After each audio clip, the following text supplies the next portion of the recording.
پاکستان کے پہلے وزیر اعظم لیاقت علی خان کو 16 اکتوبر سن 1951 کو راولپنڈی کے کمپنی باغ میں شہید کر دیا گیا تھا، لیکن ایک سوال کا جواب آج دن تک نہیں مل پایا، اور وہ یہ ہے کہ لیاقت علی خان کے قاتل کو زندہ پکڑنے کی بجائے بھرے مجمع میں پولیس نے گولی مار کر ہلاک کیوں کیا؟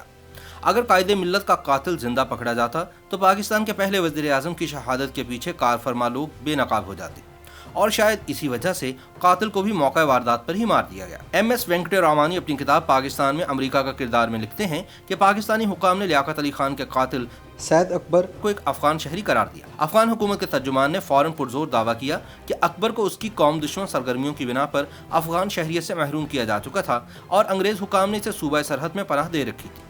جلد ہی یہ انکشاف بھی ہو گیا کہ انگریزوں نے اس کا جو وظیفہ مقرر کیا تھا وہ حکومت پاکستان ادا کرتی رہی تھی۔ اس زمانے میں نیو یارک ٹائمز میں ایک رپورٹ حکومت کا وظیفہ خار پاکستانی قاتل کے عنوان سے شائع ہوئی، جس کے مطابق پاکستانی حکام نے تسلیم کیا کہ وہ افغان شہری جس نے وزیر اعظم لیاقت علی خان کا قتل کیا وہ حکومت پاکستان کا 450 روپے یعنی 155 امریکی ڈالر کا ماہانہ الاؤنس حاصل کرتا تھا۔ یاد رہے کہ لیاقت علی خان کا قاتل سٹیج کے بالکل سامنے اس قطار میں بیٹھا تھا جہاں CID والوں کے لیے جگہ مخصوص تھی۔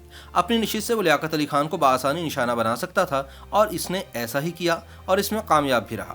وہ اس نشست تک کیسے پہنچا، یہ ایک ایسی کہانی ہے جس پر کئی دہائیوں بعد بھی قیاس آرائیاں ہو رہی ہیں۔ نیو یارک ٹائمز کی رپورٹ کے مطابق جب اکبر نے 2 گولیاں چلائیں تو اس کے فوراً بعد پاس بیٹھے افراد اس پر جھپٹ پڑے، انہوں نے مار مار کر اس کے ٹکڑے کر دیے۔ اس پر گولیاں بھی چلائی گئیں، اور ان میں کم از کم ایک گولی ایک پولیس افسر نے چلائی تھی، جس نے بعد ازاں یہ گواہی دی کہ گولی چلانے کا حکم اسے ایک اعلیٰ افسر نے دیا تھا۔ یہاں سوال یہ پیدا ہوتا ہے کہ کیا پولیس کے تربیت یافتہ اہلکار یہ نہیں جانتے تھے کہ قاتل کو جان سے مارنے کی بجائے زندہ گرفتار کرنا ضروری ہے؟ جب اتنے سارے لوگ قاتل پر جھپٹے ہوں گے جنہوں نے اس کے ٹکڑے ٹکڑے کر دیے ہوں، تو اس کے بعد وہ یقیناً اس پوزیشن میں نہیں ہوگا کہ اپنے پستول کا مزید استعمال کرے۔ تو سوال یہ پیدا ہوتا ہے کہ پھر کیا وجہ تھی کہ ایک اعلیٰ پولیس افسر نے اس کے باوجود اسے گولی مارنے کا حکم دیا، اور ان کے اس حکم پر فوری عمل درآمد بھی ہو گیا۔ لیاقت علی خان کے قتل کا معاملہ بالکل ویسا ہی ہے جیسا کہ سن 2007 میں بے نظیر بھٹو کی شہادت کے بعد ہوا، جس کے فوراً بعد راولپنڈی فائر بریگیڈ کے عملے نے جائے وقوع کو پانی کے ذریعے دھو کر چمکا ڈالا۔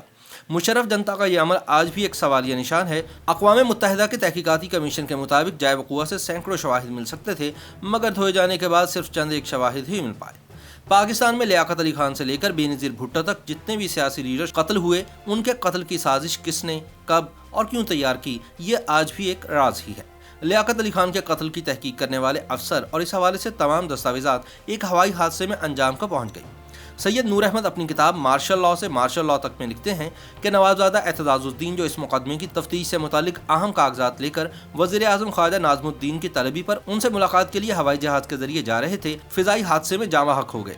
ہوائی جہاز کو یہ حادثہ جہلم کے قریب پیش آیا، جہاں کسی اندرونی خرابی کی وجہ سے جہاز کو آگ لگ گئی، اور مسافر اور ان کا سامان اور لیاقت علی خان کے قتل کے مقدمے سے متعلق تمام اہم کاغذات بھی نظر آتش ہو گئے۔ لیاقت علی خان کی شہادت کے بعد جو نئی کابینہ بنی تھی، اس میں نواب مشتاق احمد گرمانی کو، جو اس سے پہلے وزیر برائے امور کشمیر تھے، وزیر داخلہ کا عہدہ مل گیا تھا۔ قتل کے متعلق تفتیش بے نتیجہ رہی تو لامحالہ گرمانی صاحب کو اعتراضات کا نشانہ بننا پڑا۔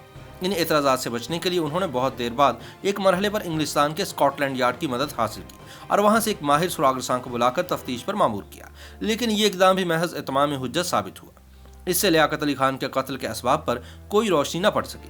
اس کے بعد سن 1958 میں ایک عجیب انکشاف ہوا۔ فروری سن 1958 میں جب ہتک عزت کا مشہور مقدمہ بنام ZA سلیحری لاہور ہائی کورٹ کے ایک جج کے روبرو زیر سماعت تھا، تو ایک نکتے کی تصدیق کے لیے عدالت نے لیاقت علی خان کے قتل کے متعلق پولیس کی تفتیشی کارروائیوں کی فائل دیکھنا چاہی، اور اٹارنی جنرل پاکستان سے جو عدالت میں موجود تھے دریافت کیا کہ کیا اس تفتیش سے متعلق سرکاری فائل عدالت کو مہیا کی جا سکتی ہے۔ اٹارنی جنرل نے 25 فروری سن 1958 تک ضروری معلومات مہیا کرنے کا وعدہ کیا۔ یہ وعدہ پورا نہ ہوا تو عدالت نے اٹارنی جنرل کو ایک چٹھی بھجوائی۔ اس نے جواب میں کہا کہ متعلقہ فائل حکومت مغربی پاکستان کے چیف سیکرٹری کی تحویل میں ہے۔ عدالت نے اس فائل کو منگوانے کے لیے سمن جاری کیے۔ 1 اپریل سن 1958 کو صوبائی حکومت کے ایڈیشنل ایڈوکیٹ جنرل نے عدالت کے سامنے پیش ہو کر بیان کیا کہ متعلقہ فائل گم ہو چکی ہے اور اس کی تلاش کی جا رہی ہے، اور پھر اس کے لیے مہلت بھی مانگی گئی۔ 8 مارچ کو CID کے ایک افسر نے عدالت کو مطلع کیا کہ تلاش کے باوجود فائل کا کوئی پتہ نہیں چل سکا، لہذا حکومت اسے پیش کرنے سے معذور ہے۔ لیاقت علی خان کے قتل پر سیاستدانوں کے رویوں کے بارے میں ایوب خان اپنی کتاب جس رزق سے آتی ہو پرواز میں کوتاہی میں لکھتے ہیں کہ جب میں پاکستان واپس آیا تو مجھے کراچی میں نئی کابینہ کے اراکین سے ملنے کا اتفاق ہوا، لیکن ان میں سے کسی نے بھی نہ تو مسٹر لیاقت علی خان کا نام لیا اور نہ ہی ان کے منہ سے اس واقعے پر افسوس یا دردمندی کے دو بول ہی نکلے۔ گورنر جنرل غلام محمد بھی اس حقیقت سے بے خبر تھے۔ ان حضرات میں سے ہر ایک نے خود کو کسی نہ کسی طرح ترقی کے باب عروج پر پہنچا دیا تھا۔ وزیر اعظم لیاقت علی خان کی موت نے گویا ان کے لیے ترقی کی نئی راہیں کھول دی تھی۔ اس بات سے دل میں حد درجہ کراہت اور نفرت پیدا ہوتی تھی۔ بات تو بے شک تلخ ہے، لیکن مجھے ایسا محسوس ہوا کہ جیسے ان سب لوگوں نے اطمینان کا سانس لیا ہو کہ وہ واحد شخصیت جو ان سب کو قابو میں رکھ سکتی تھی دنیا سے اٹھ گئی ہے۔ YouTube پر گوگلی نیوز دیکھنے کے لیے youtube.com کی سرچ بار میں googly news T V type کریں۔ گوگلی نیوز کے پیج پر سرخ رنگ کے سبسکرپشن والے بٹن پر کلک کرنا نہ بھولیے۔ YouTube پیج پر اپلوڈ ہونے والی ویڈیوز سے باخبر رہنے کے لیے بیل آئیکن پر کلک کیجیے۔ آپ کو ہر نئی ویڈیو کے بارے میں نوٹیفیکیشن موصول ہو جائے گا۔